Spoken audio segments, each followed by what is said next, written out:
on Zambé atalisi na 2025. Alors, nazo talisa que 2025 cause à la distraité. Et ça année oyo 7e jour, c'est que clôture ya makambo nyonso. Enlèvement ils ont risqué cause à la 2025. Ah, Italien s'est préparé parce que côté la réalité et puis koyeba on Zambé azotalisa. Faire attention avec 2020. Quand tu multiplies des échecs, c'est ça qui confirme que tu es prisonnier du diable. Et tout prisonnier, je sais, même ici dans des prisons que nous avons physiques, un prisonnier, jamais va au la prisonnier Mutuka. Jamais va au la prisonnier Lupangouye Nakata prison. Mais dans le contraire, prisonnier, ceux qui vont au moins à 1000 francs, à changer, à 100, 100, pour si prisonnier à 100. On se fait un makas. Or, Nangina Talisayon de Coquet, tu veux que les autres, les abonnés, tes âges nayote, les appels à niveau nayote, mais prison de Ozali, Yango Moni attaque au Kabela, c'est difficile. Mususu atika mboka lobina ke nangata na libanda mboka banda pe akenda rien ne va, c'est-à-dire c'est un prisonnier. Alors j'ai un petit verset que je veux comprendre. Quand elle a distraité na ba aventure ya ba église. Oh cette année, les années à élévation. Cette année, les années à gloire. Cette année, les années à voyage. Qui t'a dit que voyager est à bénédiction? Et le cause on approche tu payes les transports et des fois ils ont battu belé ba voyager difficilement ba escroquer ba tellement trop. Est-ce que voyager est la bénédiction? C'est pas une bénédiction. La bénédiction, nous avons des sortes de bénédictions. Ah, bonne année. Bonne année déjà, comme tu es là, sois déjà heureux parce que l'année 2025, il y a de grandes choses que le Seigneur va faire. Alors je souhaite déjà bonne année davantage. Shalom, bien-aimés dans le Seigneur. Nzambe alola azabomo et azabikamo. Il nous a fait grâce 12 mois durant. Ah, bonne année. Bonne année déjà, comme tu es là, sois déjà heureux parce que l'année 2025, il y a de grandes choses que le Seigneur va faire. Alors je souhaite déjà bonne année davantage. C'est l'église La Joie du Ciel. Je crois, et belé à Mikolo, to tamboli silence, parce qu'il faut tant moko ko batama, de façon que tant zobima, et à la peine à remayasika. Bien aimé, Nazako Kende Kopé, ça m'a éclaircissement sur l'année 2025. Et cette année, il y a blaguité bien aimé dans le Seigneur. Parce que Kolanda, na culture na yango, pe na structure na yango, ça nous confirme déjà les 7 qui existent. Et 7, c'est les derniers jours. C'est-à-dire, et combien d'années il y a aux chrétiens, Zala sérieux. Et combien d'années il y a aux Mosali Nzambe, Zala sérieux, parce que tu as des Nzambe. Nzambe moko, eza Satan, Nzambe mususupe, eza Jésus le Créateur. Alors, na katia émission ya lelo, n'oubliez pas s'abonner. S'abonner parce que les alliés émission Oyebish au s'abonner dans La Joie du Ciel TV au cause de la révélation parce que tous en a makambo belé on Zambé atalisi na 2025. Alors nazo talisa que 2025 cause à la distraité et ça année oyo 7e jour c'est que clôture ya makambo nyonso. Enlèvement ils ont risqué cause à la 2025. Ah, Italien s'est préparé. Parce que côté la réalité et puis koyeba on Zambé azotalisa faire attention avec 2025. Alors 2025 eza ba temps fort ya mutufa lukanzambe. Yaya o échoué trop toyembaka ke banani bakokota eza ba o balongi. Balongi na nini? Il faut mutu arriver na ko arracher o yaye. C'est-à-dire cette émission que vous voyez détachez-les. C'est juste une mission que le Seigneur nous a donnée pour détacher tous ceux qui souffrent. Tu as souffert, il y a belé à Mikolo, nakati ya souffrance, c'est d'abord signe. C'est-à-dire quand tu multiplies des échecs, c'est ça qui confirme que tu es prisonnier du diable. Et tout prisonnier, je sais, même ici dans des prisons que nous avons physiques, un prisonnier, jamais va au prisonnier Mutuka. Jamais va au prisonnier Lupangouye Nakata prison. Mais dans le contraire, prisonnier, ceux qui vont écouter au moins, on a 1000 francs à changer, à 100, 100, pour si prisonnier à 100. On se paye la ma casse. Or, Nangina Talisayon de coquet, tu veux que les autres, on les a bannis, tes âges nayote, ils appellent à niveau nayote, mais prison de Ozali, yango moni attaque au Kabela, c'est difficile. Mususu atika mboka lobina ke nangata na libanda mboka banda pe akenda rien ne va, c'est-à-dire c'est un prisonnier. Alors j'ai un petit verset que je veux qu'on partage aujourd'hui. Simba makomi nayo na mukanda na nzambe toza ko balancer kama muke na lobi bonne année tozo kota ifeza la ya gloire na vie nayo ata ko échoua, mais avec Dieu nous ferons des exploits. C'est pourquoi ozolanda biso na musika tozali na verset moko tolingi to partager. Psaume chapitre 19.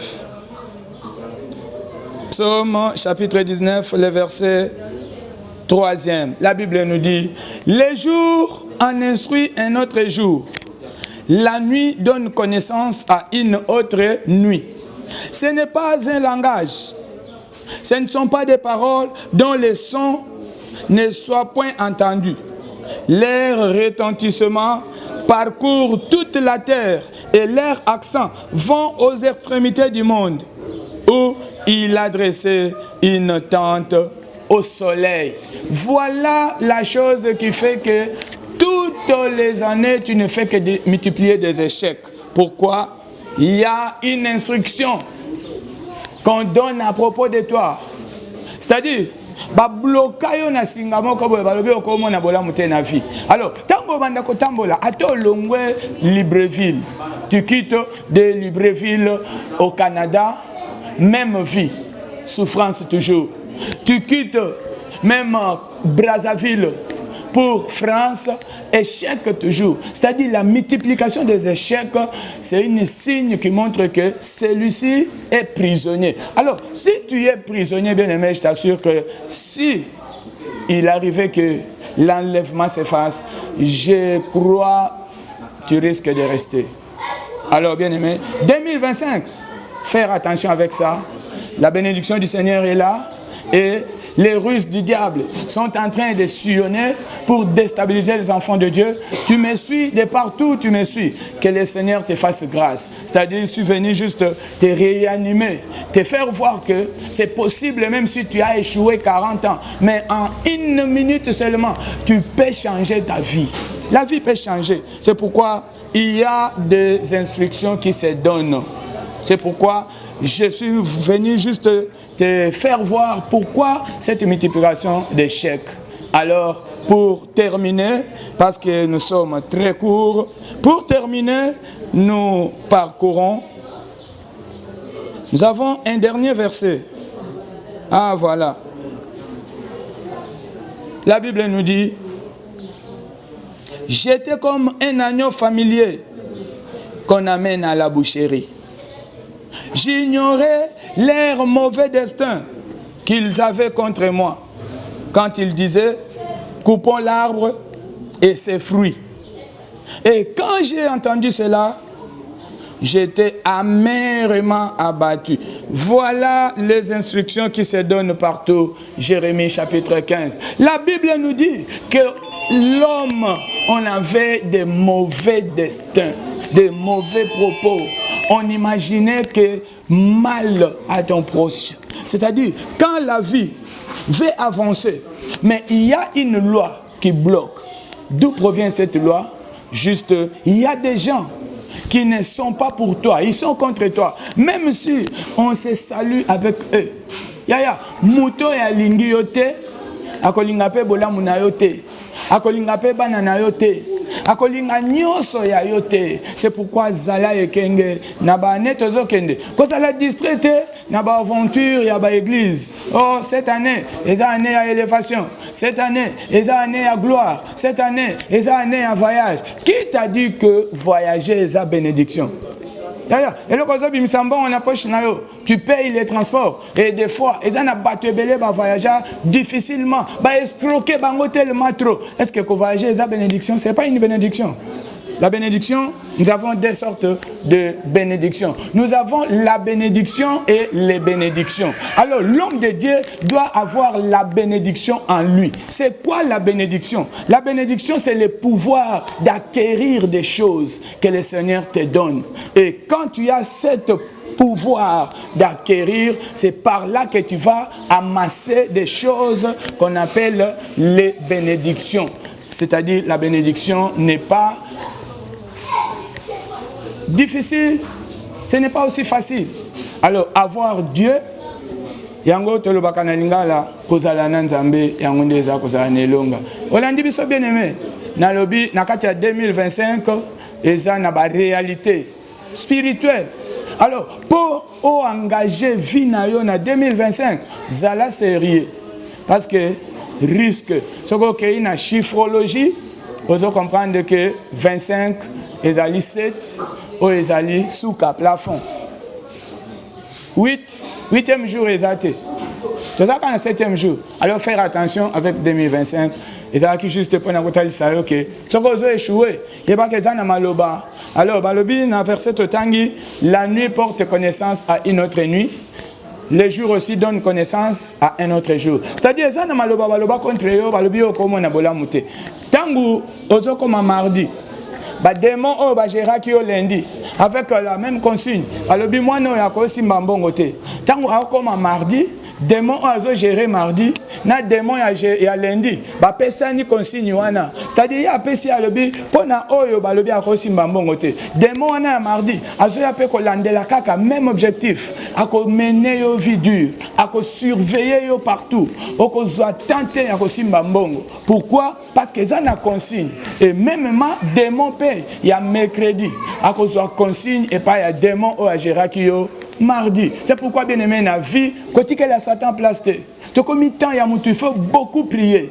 C'est-à-dire, quand prier n'a pas aventure, oh, tu as l'élo ba église, mutuaza souffrant. Aye pas na nzambe pour nzambe a changer vie naye. Mais quand il arrive à l'église, abandiko, mais ma vie naye na ba zigzag, na ba aventure, na ba roman. Donc tu as l'élo, mutuaza à mesure, il y a qu'à parler en langue. 3 heures du temps, il y a parlé en langue. Mais vie naye, a nemo bimbécile, il y a ba qui s'y a télé qu'on a côté. Est-ce que aza béni ou bien aza maudit? Ah, faire attention. S'abonner à l'émission. Toko fungola makambo ebele pour 2025. Et na kati ya 2025, il pas mboli pe ezali parce que nzambe azana banana ye akotika bangote. Ato souffrir trop. 1 minute, aux à mesure ya ko changer vie na yo. O longwe Kinshasa, OK na Amérique, OK na ba France, na ba Londres partout. Mais vie ezo simba kakate.